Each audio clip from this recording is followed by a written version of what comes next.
मिला question number illustration number 1 क्या कह रहा है? Illustration number 1, state the type of two accounts involve in the following transaction. यानी आपको यहां पर बताना है कि कौन से दो अकाउंट इस ट्रांजेक्शन में इन्वॉल्व है। पहला बोल रहा है कमेंस्ड बिजनेस विथ कैश ₹70,000, 70,000 रुपए का कैश बिजनेस में हमने क्या किया? स्टार्ट किया। मतलब 70,000 रुपए के कैश से हमने बिजनेस स्टार्ट किया।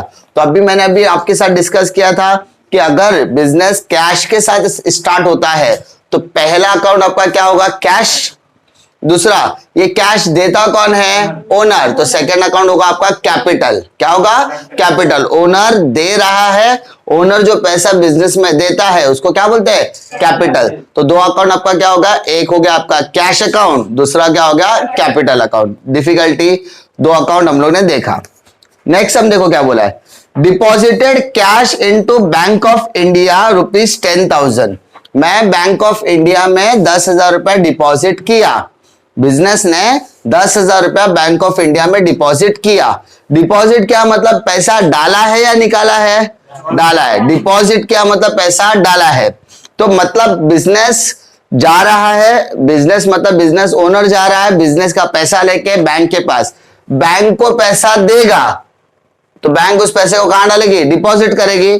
तो पहला चीज, दो चीजें, कैश आ रहा है कि जा रहा है? जा रहा है। मतलब पहला अकाउंट हमारा कैश हो गया। ये कैश किसके पास जा रहा है?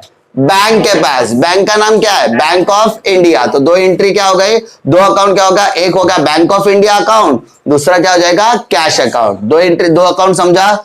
एक अकाउंट क्या हो गया? बैंक ऑफ इंडिया, दूसरा अकाउंट क्या हो गया? Cash account. तकलीफ? पक्का? दो अकाउंट्स इन्वॉल्व समझ में आया। थर्ड देखो, third, withdraw cash from bank of India for office use. मुझे पैसे की सख्त जरूरत है ऑफिस के लिए, तो मैं बैंक में गया और विड्रॉ किया। विड्रॉ किया मतलब बैंक से पैसा निकाला। तो बेटा बैंक से पैसा निकाला मतलब पैसा आ रहा है कि जा रहा है? आ रहा है। तो पहला तो कैश अकाउंट हो गया। दूसरा, ये पैसा कहां से आ रहा है? बैंक से। बैंक का नाम क्या है? Bank of India. तो दो अकाउंट क्या हो गया? कैश अकाउंट और बैंक ऑफ इंडिया अकाउंट। तकलीफ? पक्का? Fourth, purchase goods for cash. मैंने माल खरीदा किससे? कैश से। तो पहला चीज, मैंने माल खरीदा तो कैश से खरीदा, तो एक अकाउंट आपका कैश हो गया। दूसरा, आपने परचेस किया तो हम लोग गुड्स लिखेंगे कि परचेसेस लिखेंगे? परचेसेस। मैंने क्या बताया? हमने क्या खरीदा? गुड्स खरीदा। गुड्स खरीदा तो परचेसेस लिखेंगे। तो दो अकाउंट क्या हो गया बेटा? परचेसेस और कैश। परचेसेस और कैश। समझा? नेक्स्ट देखो बेटा, purchase goods on credit from Kiran stores. हमने किरण स्टोर से माल खरीदा। हमने किससे माल खरीदा? किरण स्टोर से माल खरीदा। बेटा कैश में खरीदा कि क्रेडिट में खरीदा? क्रेडिट। क्रेडिट मतलब उधारी। मतलब मैं किरण स्टोर पर गया, मैंने उससे सामान खरीदा और कह दिया खाते में लिख लो। तो पहला दो चीज, मैंने माल खरीदा, मैंने गुड्स खरीदा, तो गुड्स लिखूंगा कि परचेज लिखूंगा? परचेज। तो पहला अकाउंट आपका परचेज हो गया। दूसरा, क्या आपने कैश दिया? नहीं। तो आप कैश की जगह पर किसका नाम लिखोगे? तो सर हम कैश की जगह पे किरण स्टोर का नाम लिखेंगे। क्यों? क्योंकि हमने उसे पैसा नहीं दिया है। इसका मतलब किरण स्टोर का नाम वहां पर आएगा। बेटा अगर उस किरण स्टोर को मैं पैसा देता तो किरण का नाम लिखता था क्या? नहीं। लेकिन मैंने यहाँ पे किरण स्टोर का नाम क्यों लिखा? क्योंकि मैंने उससे उधारी पे माल खरीदा। तो दो एंट्री, दो अकाउंट कौन सा हो गया? एक हो गया आपका परचेज अकाउंट, दूसरा हो गया आपका किरण स्टोर अकाउंट। समझा? Next, sold goods for cash 3,000। मैंने माल बेचा, मैंने गुड्स को क्या किया? सोल्ड किया। बदले में क्या मिला? तो कैश। तो दो अकाउंट, पहला माल बेचा, माल बेचा तो गुड्स आ रहा है कि जा रहा है? जा रहा है। तो मैं गुड्स लिखूंगा कि सेल लिखूंगा? सेल लिखूंगा। क्योंकि हम लोग, मैंने क्या बताया? सेल हम लोग को लिखना है, गुड्स हमको लिखना नहीं है। हमको क्या लिखना है? सेल। तो सेल अकाउंट हो गया। दूसरा, सेल करने के बाद पैसा आ रहा है कि जा रहा है? आ रहा है। तो कैश आएगा कि सेल आएगा? दोनों आएगा। सेल जा रहा है, सेल मतलब माल बेचा, साथ में क्या मिल रहा है? कैश। तो दो अकाउंट क्या हो गया? कैश और sales. Next, sold goods to Rohini. अब हमने माल बेचा, किसको बेचा? रोहिणी को बेचा।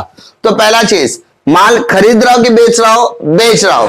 तो गुड्स लिखूंगा कि सेल लिखूंगा? सेल। तो पहला अकाउंट सेल हो गया। अब सेल करने के बाद पैसा आ रहा है क्या? आ रहा है क्या? आ रहा है क्या? देखो वापस, सोल्ड गुड्स टू रोहिणी। अब रोहिणी ने पैसा दिया क्या? अगर वो पैसा देती तो लिखा होता था ऑन कैश। मैंने अगर रोहिणी को माल बेचा तो लिखता था sold goods to Rohini ₹9,000 for cash. मैंने रोहिणी को माल बेचा 9,000 रुपए का फॉर कैश, लेकिन मैंने फॉर कैश लिखा क्या? नहीं। इसका मतलब रोहिणी ने मुझे पैसा नहीं दिया है। मैं बाजू वाले दुकान में जाकर सामान खरीदूंगा और उसको पैसा दूंगा तो क्या वो मुझे कुछ बोलेगा? नहीं। क्या वो खाते में मेरा नाम लिखेगा? नहीं। लेकिन अगर मैं जाऊंगा, खाऊंगा और पैसा आ जाऊंगा तो वो मेरा खाते में नाम लिखेगा ना। तो यहां पर वो रोहिणी का नाम लिखा है, मतलब मैंने उसको माल बेचा है लेकिन उसने मुझे पैसा नहीं। इसका मतलब एक अकाउंट आपका सेल हो गया, दूसरा अकाउंट क्या हो जाएगा? रोहिणी। क्या हो जाएगा बेटा? रोहिणी। क्योंकि मैंने माल बेचा लेकिन वो माल जिसको बेचा उसने पैसा नहीं दिया। ठीक है। कैश में होता तो दिया रहता, कैश देना चाहिए था। अरे बेटा नाम दिया है तो नाम आएगा, समझा? मैंने आपको पढ़ाया, मैं पढ़ा रहा हूं तो मैं सर्विस दे रहा हूं, लेकिन बदले में पैसा आया क्या? अभी तक नहीं। तो आप लोगों का नाम क्या हो गया? On credit. क्या हो गया बेटा? On credit. Simple. Next, received dividend. क्या हो बेटा? Received dividend. पहला चीज, रिसीव्ड डिविडेंड। क्या रिसीव किया? डिविडेंड। कमीशन में तो कमीशन अकाउंट, डिविडेंड रिसीव किया तो डिविडेंड अकाउंट, इंटरेस्ट रिसीव किया तो इंटरेस्ट अकाउंट, रेंट रिसीव किया तो रेंट अकाउंट, सैलरी रिसीव किया तो सैलरी। जो रिसीव कर रहे पहला वो अकाउंट बना। तो यहां पर डिविडेंड मिला तो डिविडेंड अकाउंट एक हो गया, लेकिन मिलता क्या है? कैश। अरे डिविडेंड तो नाम है, सैलरी तो नाम है, रेंट तो नाम है, इंटरेस्ट तो नाम है। ये अकाउंट के अलावा दूसरा अकाउंट क्या होगा जुड़ा हुआ? कैश। तो पहला कौन सा अकाउंट हो गया? डिविडेंड।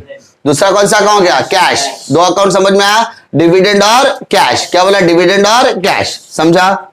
नेक्स्ट बोलो, paid audit fees. Audit fees मतलब अपने अकाउंटेंट में जब काम करके रख देता है तो अकाउंटेंट के काम को चेक करने के लिए कंपनी में ऑडिटर आता है, उसको मैंने पैसा दिया, ऑडिट फीस दिया, तो ऑडिट फीस एक अकाउंट हो गया। रेंट दिया होगा तो रेंट अकाउंट हो गया। सैलरी दिया तो सैलरी अकाउंट, कमीशन दिया तो कमीशन अकाउंट, इंटरेस्ट दिया तो इंटरेस्ट अकाउंट, डिविडेंड दिया तो डिविडेंड, इलेक्ट्रिसिटी दिया तो इलेक्ट्रिसिटी, जो भी दिया वो पेड किया ना, पेड किया तो एक वो अकाउंट हो गया। तो यहां पे ऑडिट फीस पे किया था, ऑडिट फीस का नाम आएगा। इसके अलावा दूसरा अकाउंट कौन सा आएगा? कैश। कौन सा अकाउंट आएगा? कैश। तो दो अकाउंट क्या हो गया? एक हो गया ऑडिट फीस, दूसरा क्या हो जाएगा? कैश। कोई तकलीफ? पक्का? श्योर? क्वेश्चन पढ़ने का, क्वेश्चन पढ़ने के बाद क्वेश्चन के अंदर दो अकाउंट कैसे निकालेगा मैंने आपको अभी डिस्कस कर दिया। डिफिकल्टी?